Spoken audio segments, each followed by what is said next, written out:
I've got a spinal cord injury, C4, C5, almost 25 years ago. I'd done a little bit of travel with family and through school and things like that. Been to Rock, through Adelaide, been to Fiji, had skied once, and then I had my accident on the last day of grade 12. And when I was in hospital and doing rehab, my physio at the time, he was working with the Paralympian guys with wheelchair rugby, and said to me, if you're going to go anywhere, go where the Olympics are gone, because you're always going to have the Paralympics and they'll always be accessible. There'll be accessible options around. And then Sporting Wheelies came in one day and they were talking about snow skiing, how they do a yearly ski trip down, and showed a picture of someone sit skiing. I thought, well, you got me hooked already. So I left in the November, and then in that August I was on the ski trip 6 months after I left hospital. So that's where I started to get back into travelling and looking at what I wanted to do, and then eventually got to working, which I've been doing for the last 17 years, and volunteering and things like that. So life goes on. Done ski trips, done overseas travel, domestic travel, done some cruising from Australia and also from overseas, which I'll talk to you about now. I'll go over. So, planning for a cruise. Ask questions and do your research. As Fiona has said, you need to do your research and look into it. I've always booked my own cruises, and also if I've gone through a travel agent, I've gone, this is what I want to do, this is the room that I need to look into, because I know I have to travel with a hoist and a carer or someone with me. All the equipment that you need to take with you, making sure from under bed clearances to how high the bed is. I think I've jumped a slide ahead of time. Asking you questions. So in the back of a travel brochure, like this is Princess Cruises and Royal Caribbean, they actually have information about the staterooms that you can go to. So you've got internal cabins, you've got external cabins with balconies or a suite room and things like that. So that's what you want to look for. Try and find, do your own research, look into it, and then you can go to the cruise companies and ask them the questions of what you want to find out. How big are the rooms? I might go over. Which ports are accessible? Are they ferried? Are you tendered in, or are you docked? So a lot of them are 7-night cruises. Can be 5-night, can be 14 nights. It really depends. So for me, I don't mind if they're all tendered or whether they're docked. So on a docked one, the cruise ship will dock in, and you can get off the cruise ship via the ramp, and then you can get off and explore the town for the day. If they're tendered, they will anchor outside from town, and then they use the lifeboats to ferry you in and out. And for me, which is that top one, that was in 2004, my first cruise I did out of Sydney with P&O. They actually lent me a manual chair. I was able to hop in it, and they carried me down the side of the stairs on this boat to a little pontoon, probably no bigger than where Fiona is to me, and then put me on the tender boat with no life jacket. And I was like, oh well, sink or swim, I'll be shark bait soon. So it was sort of like, I got off, I got to get onto the island, I got to look around, play in the sand, and there is a photo later on that you'll see. I was with the local kids in one of the islands in the Pacific, so that was really cool. So they don't let you do that anymore, but you got to take it while you can. So it was good fun. And then this one here is in Alaska. I actually went up from Seattle on the Princess Cruises. So yeah, and that was docked. And when they're not docked, I actually just stay on the boat, which is great because whoever you're with, or they can go off and do their own activities. The staff on board are fantastic. They'll go out of your way to get you a drink. You give them your cruise card, you can't get back with a cocktail or lunches. They'll cut your food up for you, and you can just people watch, sit on up on the deck and just check it all out. I'll go through. So questions to ask. What is the size of the room? So the internal cabins, they're like a little jail cell. They're very small. There's no windows. Has anyone done cruising? And did you enjoy it? Yes. Yeah, they're great. They're easy. You don't have to unpack. You get off. You you embark, disembark, and everything's sorted for you. So I was actually lucky enough to stay in a suite room. So as you can see, it's got a larger bathroom, bigger room to get around, which is fantastic because I use a hoist and a shower chair. You can put a hoist underneath. Some people I have talked to actually hire a bed because they have the height adjustability. So these guys don't have height adjustable beds, and they've actually gone and talked to the cruise company and been able to hire or take their own bed onto the ship. But you need pre-warning, they need to do electrical checks and make sure that it's going to fit on. I take a bubble mattress with me, and I need to make sure the power points are, if it's a US boat, you need the US adapter, and then make sure that will still pump up your bed. And I found out the hard way that it wouldn't work, and we're an hour into the cruise and couldn't turn back. So the local electrician on board made a 5-meter extension cord, which I keep in my suitcase now. So if I go away, I've got a US, I've got a European adapter and an Aussie adapter. So you can leave them in your suitcase. If you turn up somewhere, you can try and get around. If not, get an electrician to make something up for you. So what to do, activities at each port. So the top one, that's in the Caribbean.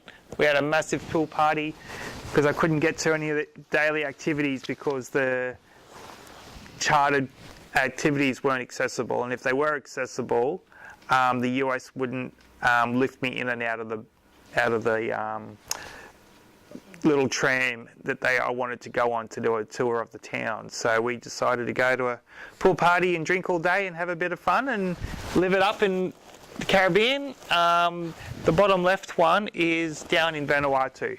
So I made my own adventure. I couldn't get onto an accessible bus, so I just made my own time. There's a video we'll show of that later on. And then this one here on the little tram, they actually lifted me in and out, and I was sat on there with my little restrainer and held on for dear life and went around Vanuatu and enjoyed that really well. So you just got to make your own activities if you can't do it through the cruise company. Give them time. They can look up activities. If you go onto the cruise company website, you can actually see all the different offers that they do, from adventurous down to just walking tours and those sorts of things. So just give them a heads up. What activities do I need to pre-book? Well, the one on the left, I was in Alaska and there was a gondola, and we didn't need to pre-book. They said you can just go and do it yourself. So off I went. It was raining, hopped on and up to the top of the mountain we went and had coffee and stuff like that. This one's a helicopter ride. I didn't need to I said, can you take someone with a disability? And they said yes. So I booked it before they could hang up the phone. I was like, I'm on. And this guy actually wasn't from a cruise. It was just from a trip to New York just recently. He actually just picked me up out of my wheelchair. Quite literally picked me up and threw me in. So I was like, I'm going. I'm taking it on, put my GoPro on my head, and off I went. So it was fantastic. So you just got to go on a whim. If you can take the opportunity and they say yes, book it and go and deal with it at the other end.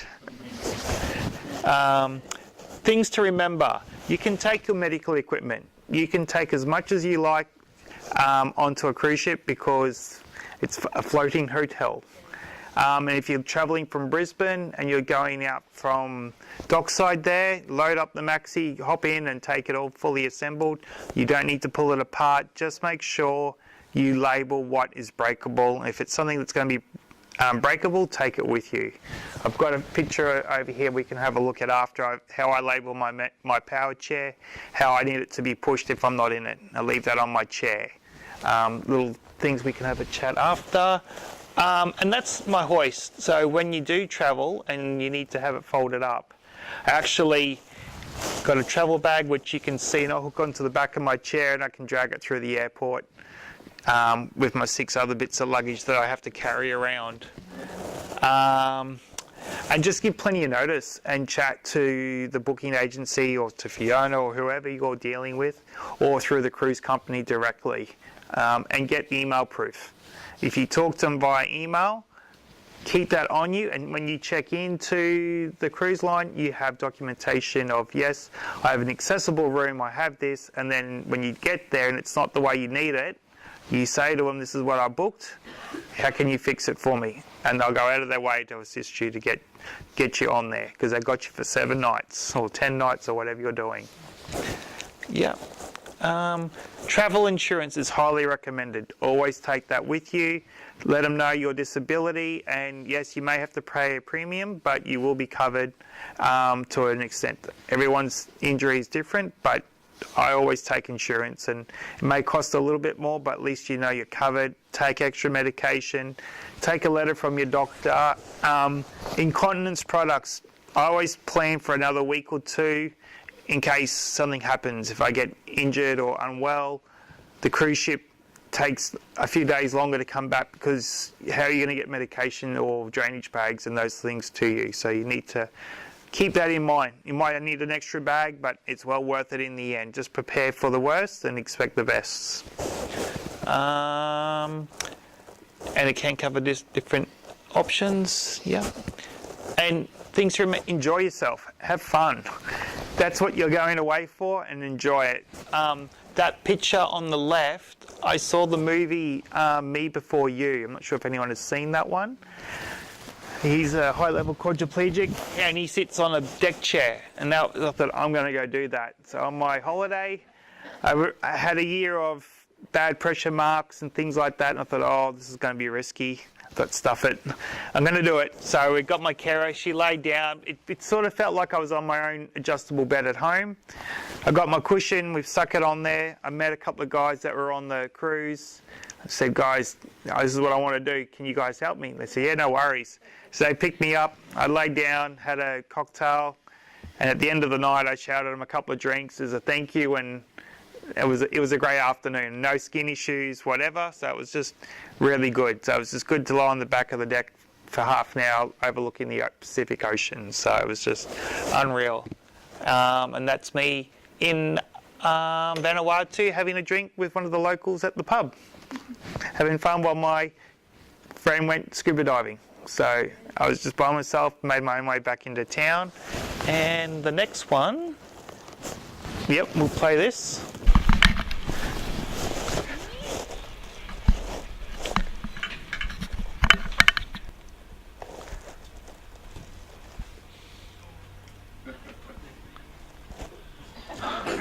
Pretty bad.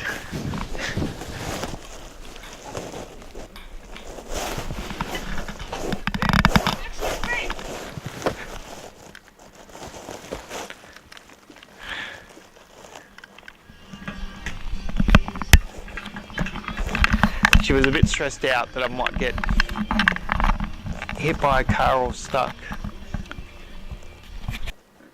So yeah, so you just got to live it. Get in, have a go at it. And the cruise line didn't want me to go into town from Vanuatu because there was no accessible cars or taxis, or I thought, well, I'm a registered vehicle, I can go where I want. And she hopped in a taxi. She followed me in. All the locals just was wondering why there's a white guy in a wheelchair driving down the middle of the road. And it only took me 15, 20 minutes to get there. So it was well worth it. I got some fruit at the local markets, and the ladies just couldn't believe I was sitting there eating a banana. I looked like a prize monkey. But they loved it. It was great. It was awesome. I got stories to tell. I reckon just get in there, have a go at it, and that's all I can recommend is make the most of your life and, yeah, have a go.